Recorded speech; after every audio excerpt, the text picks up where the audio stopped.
He looked me dead in the eye and said it like he was just asking me to pass the salt. "We don't have space for you." I didn't flinch. I just smiled, gave a little nod and walked away without saying a word. What he didn't realize was that by the next morning he'd be down one house, because half of it legally belonged to me. But before I get into that, don't forget to like the video, drop a comment telling me where you're tuning in from, and hit subscribe so you never miss a story like this. Now here's where it really began. I moved into their house with barely anything. Just 2 old suitcases, a folded quilt from my childhood bedroom, and a framed photo of my late husband, Richard. The day I handed my son, Brian, a check for $180,000, the entire payout from Richard's life insurance, I didn't think twice. "It's your future," I told him. "It's for our family." He just married Emily and they were trying to buy a 4-bedroom house in a suburb outside Atlanta, but the bank wouldn't give them the full mortgage. So I stepped in.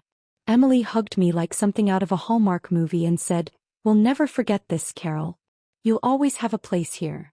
Brian kissed my cheek and promised I'd never have to lift a finger again. The house was all sleek lines and hard surfaces, bright white walls, cold gray floors, and a spotless kitchen that looked like it had never once hosted a burnt pancake. They gave me the downstairs guest room. No closet, just a twin bed and a half bath without a shower. I didn't complain. I was just happy to wake up to the sound of voices in the morning. For the first few days Brian made me coffee. Emily showed me how to use their fancy Wi-Fi thermostat, even though she sighed every time I asked a question. We had dinner together once. Then by the second week the tone shifted. I overheard Emily joking to her friends that she lived with 2 kids and a grandma.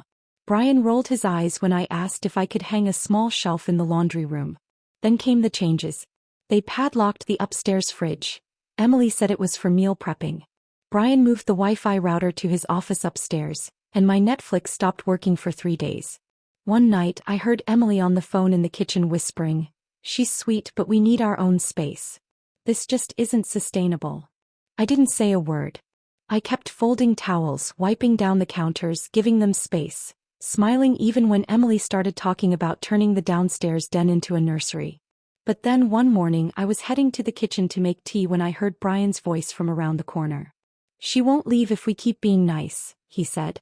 "We've got to make her uncomfortable so she'll go on her own." Emily's reply was even colder. "She won't give up her share unless she feels unwelcome. So we make her feel unwelcome." I froze in place, staring at the wallpaper I'd helped them choose just days earlier. My son, my only child, was plotting to push me out of my own home. That night I made chicken Alfredo, Brian's favorite. Neither of them came to the table. Emily said she already ate. Brian mumbled something about work and stayed upstairs. I sat there alone, chewing slowly, remembering soccer games, scraped knees, birthday cards I'd tucked into a shoebox I still kept in my suitcase. And now, to them, I was just in the way. The next morning, I was rinsing strawberries in the sink when Emily walked in with her arms crossed and a blank look on her face. "Carol," she said, "we think it's time you found something more permanent. Your own space for your comfort." Brian walked in right after her, sipping coffee like it was any other day. "We don't have room for you anymore, Mom," he said. "You need to go." I dried my hands on a dish towel, turned to them and smiled, not big, not fake, just calm. "All right," I said. "I'll be out by tonight." Emily looked surprised. Brian just nodded like he was checking something off a to-do list. "Thanks, Mom," he said, already turning away. I went to my room and packed everything I had. My clothes, Richard's photo, a paperback I never finished, and a red folder I always kept hidden in the bottom of my suitcase. Inside it was the deed to the house. My name right next to Brian's, listed as 49% co-owner. I didn't say goodbye. I called a cab, rolled my bags to the curb and didn't look back. But I knew something they didn't. That house wasn't just their dream anymore. It had become their ticking time bomb, and I was the one who just lit the fuse. The cab ride to the extended stay motel passed in heavy silence. I sat in the backseat gripping that red folder like it held my whole life.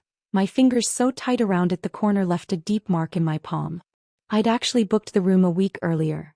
Not because I thought I'd need it, but because some quiet voice inside me had whispered, "Be ready." The motel was tidy but carried a kind of sadness with it. Faded carpet, a lamp that blinked if you bumped it the wrong way, and a lingering smell of fried onions woven into the wallpaper. I paid cash for 3 nights and told them I didn't need housekeeping. I didn't want anyone seeing how little I truly had. That night, I lay stiff on the mattress, the TV on mute, just staring at the ceiling while holding the house deed across my chest like armor. I didn't feel angry. Not even shocked. I just felt finished. The next morning, I used the motel's old printer to make 5 copies of the deed. 1 for me, 1 for a lawyer in case things escalated, and 3 spares, just in case someone tried to pretend I didn't have any rights left. I was halfway through my second cup of watery diner coffee when my phone rang. Unknown number. I almost ignored it, but something nudged me to answer. "Ms. Walker?" a man's voice asked. "This is Brad from Georgia Private Lending. You're listed as a co-owner of the property at 982 Millridge Court." My heart slowed. "Yes," I said carefully. "Is there a problem?" Brad cleared his throat. "There's been a default. Your son, Mr. Brian Walker, took out a $95,000 business loan using the property as collateral. No payments have been made for several months. We've issued 3 warnings. He's in breach of contract. If this isn't resolved, foreclosure proceedings begin Friday." I didn't react. I just started asking questions. I got the full picture. Brian borrowed the money for some kind of marketing startup that folded within 3 months. Whether Emily knew or not didn't even matter. Either option made me feel sick. Brad was courteous but firm. I could stop the foreclosure by paying off the loan, or I could sign away my share and let the house go. I asked him to send over the paperwork. When the email arrived, I printed everything out, took the same blue pen I used to sign Brian's first permission slip for school, and signed my name slowly, purposefully on every single line. Then I scanned the documents and sent them back. Brad called an hour later to confirm. "Foreclosure will proceed," he said. "Thank you, Ms. Walker." I said nothing. Just hung up, turned off my phone and sat motionless. Brian was about to feel what it meant to be left with no warning. I didn't tell a soul. I didn't post online or call my sister. I didn't cry or run to a church group. I just sat in that little motel room, letting the silence wash over me, the silence I hadn't been allowed in years. That afternoon I walked 2 blocks to a small grocery store and bought peanut butter, crackers, instant coffee and a tiny bottle of wine. That night I toasted to myself. Not for revenge. Not for triumph. But for finally understanding that I was never going to be treated like family again. And deciding that maybe it was time I started treating myself like someone who mattered.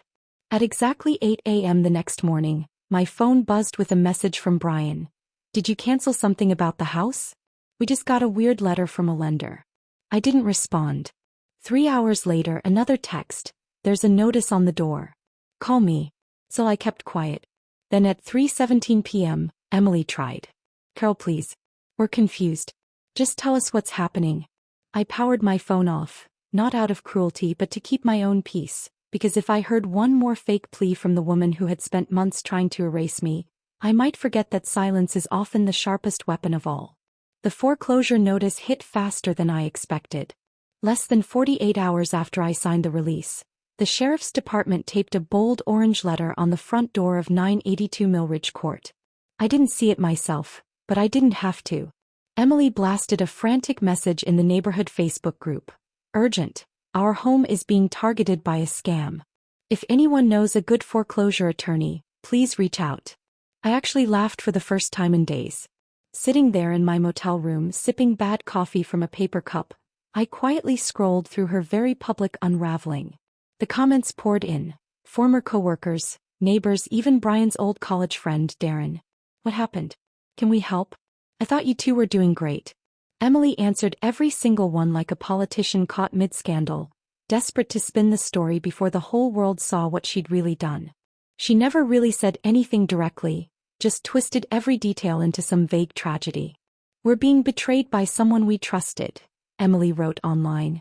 "Someone who should have protected us." That's when it shifted from something laughable to something darker.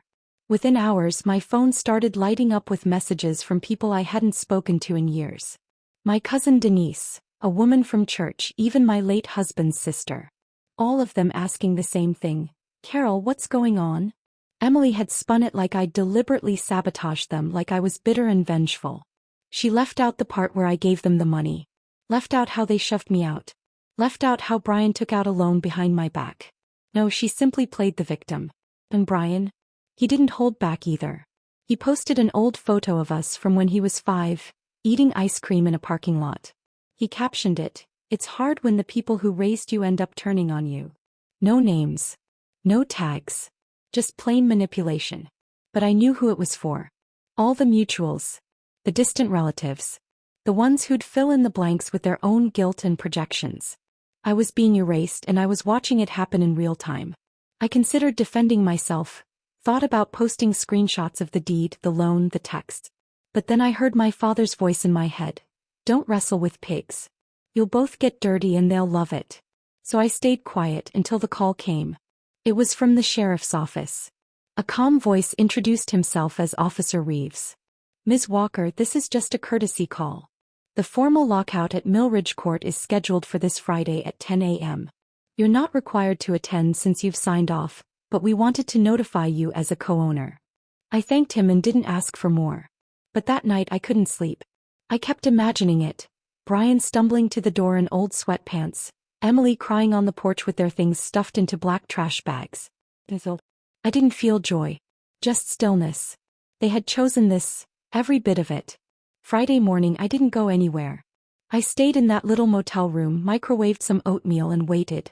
At 10:42 a.m. my phone buzzed. No caller ID. Just a voicemail. I listened once, then twice. Brian's voice was sharp and shaking. "I don't know what you did, but we're out. Gone. You ruined us, Mom. I hope you're happy." That was it. No apology. No regret. Just blame, like I'd triggered a trap they'd set themselves. At noon, Emily sent a longer text. "Carol, if your goal was to hurt us, congrats. We're being evicted. I just hope you sleep well tonight. You've destroyed your family." That word clung to me all day, family. As if it only belonged to them. As if I had no right to walk away from people who'd treated me like furniture. I shut off the phone, walked to the corner store and bought a plain spiral notebook. On the first page I wrote, "Today they lost everything." And I kept going.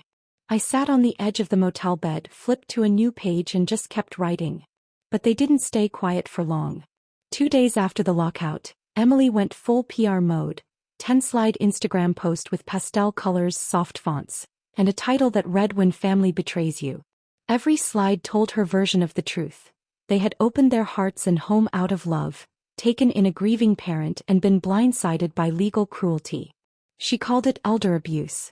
The comments were brutal. Strangers chimed in by the dozens. Some parents just want control forever. "This is why boundaries are so important. You're so strong, Emily. Sending love." I kept scrolling until I saw Brian's comment. "You did everything right. You protected our future. She chose destruction." I stared at those words for a long time. Not because they hurt, but because I couldn't believe how easily he lied. There was a time he would have cried if I so much as raised my voice. Now he was painting me as a monster to the entire internet. Still, I didn't say a word. But it wasn't over, not even close. The next morning I woke up to a knock on my motel door. I didn't move right away. I've lived long enough to know that hesitation can be its own kind of armor. On the second knock I opened the door just a crack. A woman in her 50s stood there, familiar but hard to place. "Carol Walker?" she asked. "You probably don't remember me, I'm Doreen. I work with the City Housing Board. I saw some posts. I just wanted to hear your side." I blinked, then nodded. We sat in the motel lobby with paper cups of lukewarm coffee and a vending machine humming nearby. I told her everything, every dollar I gave, every meal I cooked, every insult I swallowed. She didn't take notes. Just listened. "I'm not press," she said. "I'm just tired of good people getting steamrolled by influencers with matching throw pillows." When she left, she handed me a card. "If you need help finding permanent housing, let me know. I've got strings I can pull." It was the first genuine kindness I'd felt in weeks. That night, I opened my email and saw a message titled "Request for Interview, Atlanta Local Magazine." I didn't even read it. I closed the laptop, not ready to tell my story on their terms. Not yet. But I forwarded it to myself with the subject changed. "Hold on to this." That same week, Emily escalated again. She posted a TikTok standing in front of a U-Haul truck, mascara running, belly visibly pregnant, holding a cardboard sign that read, "Evicted by my mother-in-law." The video racked up nearly 80,000 views in just 2 days. People started tagging local news stations in the comments. And one woman even offered to set up a GoFundMe. Then, completely out of nowhere, my old church pastor texted me, "Carol, what's going on? Can I call you?" That was the last straw. I pulled up the house deed. Then the bank transfer record showing the $180,000. Then the email from Brad confirming the foreclosure. I found Emily's message too, the one that read, "Once she's gone we can finally plan the nursery." I took screenshots of it all and sent them, to the pastor, to my cousins, to the church ladies group chat. Emily still hadn't taken down a thing. I didn't add commentary. Just proof. 5 minutes later my niece responded, "Oh, so she lied to everyone." Then silence. No one defended her. No one said anything else. But I knew they'd seen it. I knew the thread had snapped. Later that evening another message popped up. This time it was from Brian. "Please call me. Just talk to me." 10 minutes later another one. "I know things got bad but you're still my mom." I didn't respond. Not out of hate, but because some bridges don't go up in flames. They crumble little by little each time someone you love shows you how replaceable they think you are. I stared at the screen for a long time, then locked the phone and tucked it into the drawer. I lay down on the stiff motel bed and whispered into the quiet, "Still your mom, but not your fool." And for the first time in months I slept through the night without waking once. It started again the next morning with a bouquet of white lilies, the kind Brian used to bring home from the grocery store when he was a teenager, after he'd dented the car or failed a quiz. The flowers were sitting outside the motel door in a cheap glass vase, with a note that said, "Let's talk please." No name. Just that. I didn't touch them. I didn't bring them in. I left them where they were overnight, and by morning they had already started to wilt. The front desk clerk asked if I wanted them tossed and I said yes. That afternoon Brian showed up in person. No warning. He knocked on the door around 2 p.m. and said, "Mom, it's me. Can we talk?" I looked through the peephole and just stood there for a minute. He looked exhausted, hollow, like someone who hadn't been sleeping either. Against my better judgment I cracked the door. 5 minutes, I said. He nodded like a little boy being offered one last chance. We sat on opposite ends of the motel room's small round table, sunlight spilling across the carpet. I watched him try to decide which version of himself to be. Eventually he settled on quiet and contrite. "I messed up," he said. "I should have told you about the loan. I shouldn't have let Emily talk to you that way.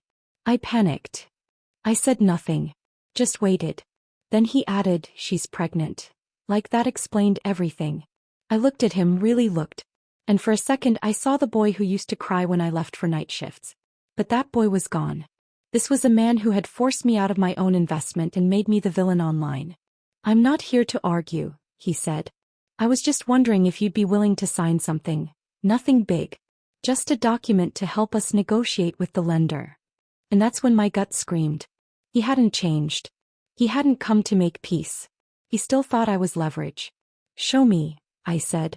He hesitated, then handed me a manila folder. I read it once. Then again. It wasn't just a simple form.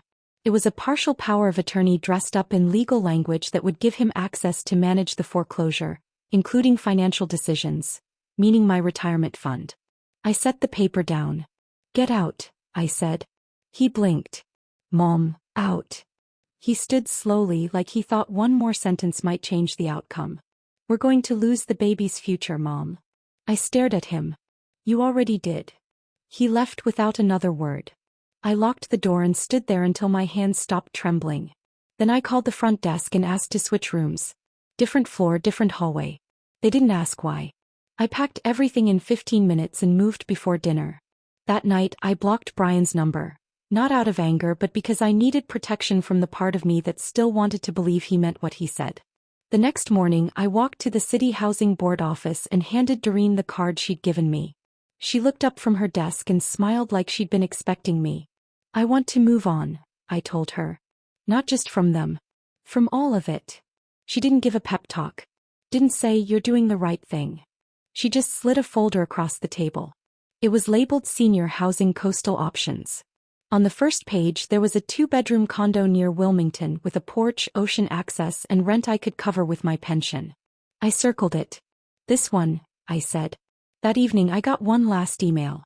It was from Emily. No hashtags. No emojis.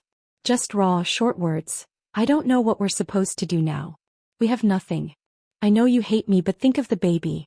I stared at the screen for a long time, feeling the heat of those words press into my ribs like a bruise that hadn't surfaced yet. I closed the laptop, made myself a cup of tea and sat by the window watching the sun dip behind the edge of the motel parking lot. I didn't write back. Not yet. Because what I was planning next wasn't a reply. It was a reckoning. 3 days passed without a word. Then at exactly 7:42 p.m. on a Sunday, there was a knock. I was in pajama pants halfway through a mug of peppermint tea when I looked through the peephole and saw her. Emily. Hair messier than usual, a bundled-up newborn cradled in a soft pink blanket, a diaper bag slung over her shoulder like a truce. I didn't open the door. Carol, she called gently. I'm not here to fight. We don't know what to do anymore. Brian's falling apart. We got kicked out of the rental we found. They said we failed the credit check. Please, can I come in? I opened the door 2 inches. Her makeup was smeared, her eyes red. The baby, a girl I realized, let out a soft, tired whimper. Emily rocked her gently. Her name's Anna, she whispered. She's yours too. Don't shut us out. That part hit harder than I expected. I hadn't wanted to know the baby's name. But now I did. I stepped back and let her in. She entered like someone afraid to breathe too loud, glancing around the room before giving a strained smile. Still like it cold in here, huh? I didn't answer. She sat gently on the edge of the bed, bouncing the baby slightly in her arms. We really screwed up, she said. I said things I didn't mean. We were scared. I nodded, not because I forgave her but because I wanted her to keep going. Brian's too proud to admit it, she went on, but he's drowning. We both are. Our accounts are frozen, we owe over $10,000 in penalties, our phones are hanging on by a thread and I don't know what's next. I watched her carefully, the way her lip trembled, how fast she blinked when she said the world had moved on without them. And then I saw it. The price tag still hanging from the diaper bag. I leaned closer and recognized the logo. Posh Baby, a luxury brand I'd seen advertised in a parenting catalog left in the motel lobby. Retail. Over $900. That's new, I said, pointing. She flinched. It was a gift, she said too fast. From a friend. I didn't respond. I just stood and walked to the window. Outside, idling by the curb, was a black SUV, rental, high-end, definitely not desperation. You didn't come here for help, I said. She stayed quiet. You came to film something. I turned quickly. Where is it? Your phone? Your purse? Whatever you're hiding, I saw it in the side pocket when you sat down. You're recording this. Her mouth opened, then shut again. We just wanted proof, she finally admitted. In case you tried to twist things. I stared at her for a long beat. Get out, I said. Carol, now. And take that overpriced baby bag with you. When she didn't move, I stepped forward, closer than I'd ever come to her in anger. Let me be crystal clear. I'm not your plot device. I'm not your villain. And I am absolutely not your agent. Get out of this room before I call the police. She rose slowly, clutching the baby to her chest. She's your granddaughter. No, I said. She's your daughter. Raise her better than you treat people. Emily walked out stiffly. She got into the waiting car and within seconds they were gone. I locked the door and sat down, hands trembling, not from fear but from adrenaline because I knew exactly what had just happened. She'd come to bait me to get a cruel soundbite for sympathy points online. But I hadn't given it to her. I stayed calm. So I wasn't done. The next morning I went to the courthouse and filed for a temporary restraining order. I included everything. The texts, the surprise visit, the manipulation attempt. I even attached a screenshot of the diaper bag's retail listing. The clerk barely blinked. You're not the first, she said. And you won't be the last. That evening I sat on the motel bed, opened my notebook and wrote one line. They brought a baby to play victim. I brought receipts. Then I turned the page and started a list. Names of people I trusted, names I didn't, names I owed absolutely nothing to anymore. Because next time someone came for me I'd be ready. And they wouldn't see it coming. The restraining order came through 2 days later. A thick envelope slid under my door, stamped with a court seal. It felt like the final piece in a long, brutal puzzle. I didn't feel triumphant. I felt prepared. That kind of calm you only get when you know a storm's coming but your windows are already boarded. I made 5 copies of the order. One for the motel manager, one for the police station, one for Doreen at the housing board, one for myself, and one I mailed, and signed unaccompanied, to Brian and Emily's last known address, with a sticky note attached that read, "You wanted legal. You got it." That night I finally answered the interview request from Atlanta local magazine. I didn't ask for payment. I didn't pitch a narrative. I just sent them everything. The house deed, the $180,000 wire confirmation, the foreclosure letter from Georgia Private Lending, the screenshots, and a clear photo of the $900 diaper bag. The subject line of my email simply said, "Since they want to talk, let's talk." The editor called the next morning. Her voice was sharp but kind. "We believe you," she said. "Would you be willing to go on record?" I told her yes, but only if they included one sentence from me at the very top. "This is not revenge. This is clarity." The article ran the following Sunday. A 3-page feature titled, "When Help Becomes a Weapon. One Mother's Account of Financial Betrayal." It didn't go viral. It didn't crash websites. But in the Atlanta community, it caught just enough attention to make ripples. People started talking, not gossiping but really talking. The same neighborhood Facebook group where Emily had cried about eviction weeks earlier was now full of debates about housing ethics, inheritance rights, and adult children's entitlement. My name appeared, not as a villain, not even as a victim, just as someone real. Someone who had been erased and then quietly wrote herself back in. But that wasn't the moment I knew the tide had turned. That came the following Friday. I was walking to a coffee shop when I spotted Brian sitting alone at a corner table, hoodie up, hands wrapped around a paper cup like he could squeeze answers from the foam. He didn't see me right away. I almost kept walking. But then our eyes met. He didn't flinch, didn't wave. Didn't even blink. Just looked. And in that look I saw it, not guilt, not regret, just distance. The quiet recognition of something that used to be there and wasn't anymore. I kept walking. But I didn't cry. That night he sent me an email. No subject line. Just one short message. I read the article. "I won't contact you again. I'm sorry you felt like you had no choice. Not sorry for what he did. Just sorry I felt like I had to do something about it." I archived the message without replying. The next morning, the motel manager knocked softly and handed me a stack of forwarded mail. At the bottom was an envelope from a real estate agency, with a sticky note from Doreen. "You've been approved. Keys are waiting." I opened the listing details. 2-bedroom condo, 2nd floor unit, water view, part of a quiet complex in Wilmington for retirees and veterans. Move-in date, next Friday. Rent, just under my budget. I stood there holding the paper and realized something. I'd stopped looking over my shoulder when there was a knock. Stopped jumping when an unknown number called. Stopped doubting whether I had the right to exist in peace. That evening I updated my will. I removed Brian's name entirely. I split everything between a local domestic violence shelter, a literacy foundation, and the animal rescue I used to volunteer with. Then I wrote one last email to my lawyer. If he ever challenges this, send them everything, publicly. I didn't wait for a reply. I knew he'd take care of it. The final message came that weekend. A number I didn't recognize but instantly knew. 4 words. "We lost everything. Congrats." It was from Emily. I read it once, then deleted it. No response. No emotion. Nothing more to say. That night I packed my things for the final time. Not because I was leaving, but because I had finally stopped. They began this story by telling me there was no room for me. They ended it by proving I never needed their space at all. The condo was smaller than I expected, but brighter. Sunlight flooded in through wide windows and settled softly on the clean white walls and pale floors. I stood in the doorway for a full minute, letting the silence hit me like a breeze. No shouting upstairs. No heavy footsteps. No apologies that came with a price. Just quiet. Just space. My space. The movers were running late, so I carried in the essentials myself. My red folder, the framed photo of Richard, and one small suitcase of clothes. I left the rest in the car. I made a cup of tea using the old kettle the unit came with, then stepped out onto the little balcony. I couldn't see the ocean, but I could hear it, and that was enough. That week I left my phone on silent. I didn't check social media. I didn't call anyone to explain. I just unpacked one drawer at a time. I stocked the fridge with food I actually liked. I watered the 2 potted plants I'd picked up at a roadside market on the drive down.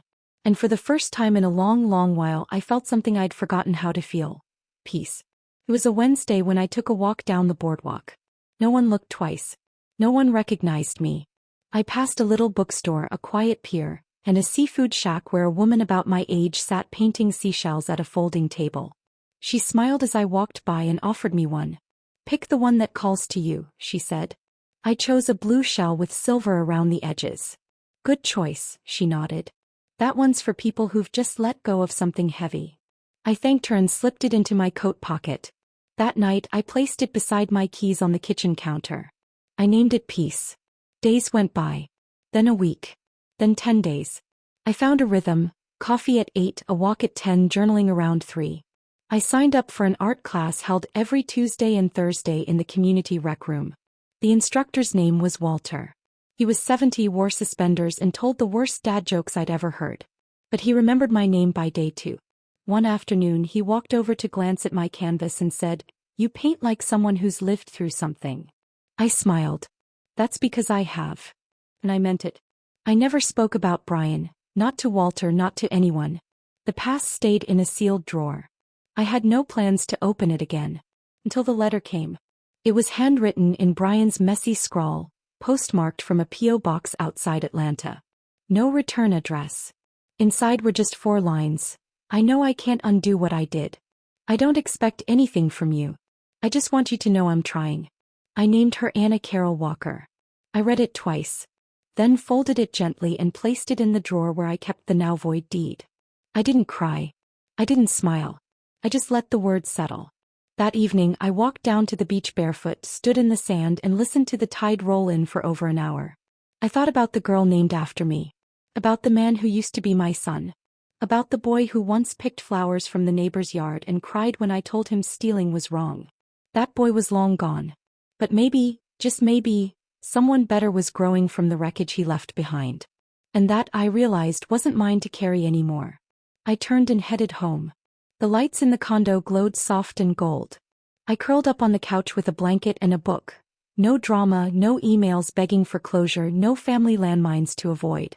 Just the quiet sound of someone who chose peace over permission. My phone buzzed once before I turned it off. Unknown number. No voicemail. I let it fade away. Then softly I whispered the 5 words that had carried me since the day they told me there was no room. No space here either. Goodbye. I don't know where Brian and Emily ended up. Maybe they figured it out.